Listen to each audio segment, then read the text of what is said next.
Welcome to Bavun recipes. ఇవాళ recipe చక్కెర పొంగలండి. దీని ప్రాసెస్ ఏంటో వీడియోలోకి వెళ్ళి చూసేయండి. ప్యాన్ హీట్ ఎక్కిన తర్వాత అర గ్లాస్ పెసరపప్పుని ఎర్రగా వేయించుకోవాలండి. ఇలా ఎర్రగా వేయించుకుని ఈ పప్పుని ఒకసారి శుభ్రంగా వాష్ చేసుకోవాలండి. శుభ్రంగా వాష్ చేసుకున్న తర్వాత కడిగి పెట్టుకున్న బియ్యంలో ఈ పప్పుని యాడ్ చేసుకోవాలి.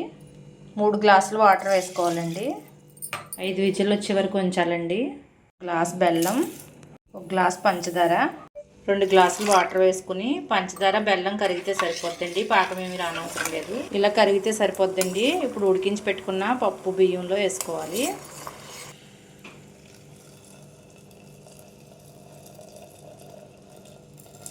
ఇప్పుడు పాకం వచ్చే వరకు ఉడికించుకోవాలండి.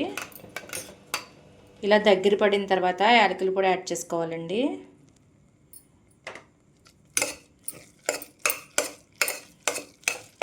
ఇప్పుడు స్టవ్ ఆఫ్ చేసుకుందాం. ప్యాన్ హీట్ ఎక్కిన తర్వాత గీ వేసుకోవాలండి. గీ వేడి అయిన తర్వాత పచ్చి కొబ్బరి ముక్కలు వేసుకోవాలి. పచ్చి కొబ్బరి ఎలా వేగిన తర్వాత జీడిపప్పుని యాడ్ చేసుకోవాలి. జీడిపప్పు వేగిన తర్వాత కిస్మిస్ని యాడ్ చేసుకోవాలండి. కిస్మిస్ తొందరగానే వేగిపోతాయి. కిస్మిస్ కూడా వేగిపోయిందండి. ఇప్పుడు చక్కెర పొంగల్ ఇందులో యాడ్ చేసుకుందాం. చక్కెర పొంగల్ వేసుకున్నాక ఒకసారి కలుపుకుని 1 నిమిషం ఉంచుకోవాలండి. తర్వాత స్టవ్ ఆఫ్ చేసుకోవాలి.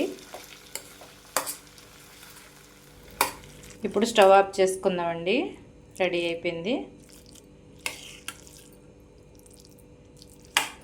రెడీ అయిపోయిందండి చక్కెర పొంగలి. మీరు కూడా ఈ ప్రాసెస్లో ఒకసారి ట్రై చేయండి. చాలా అంటే చాలా టేస్టీగా ఉంటుంది. ఈ వీడియో కనుక నచ్చితే లైక్ చేయండి, షేర్ చేయండి. మరిన్ని రెసిపీస్ కోసం సబ్స్క్రైబ్ చేయండి.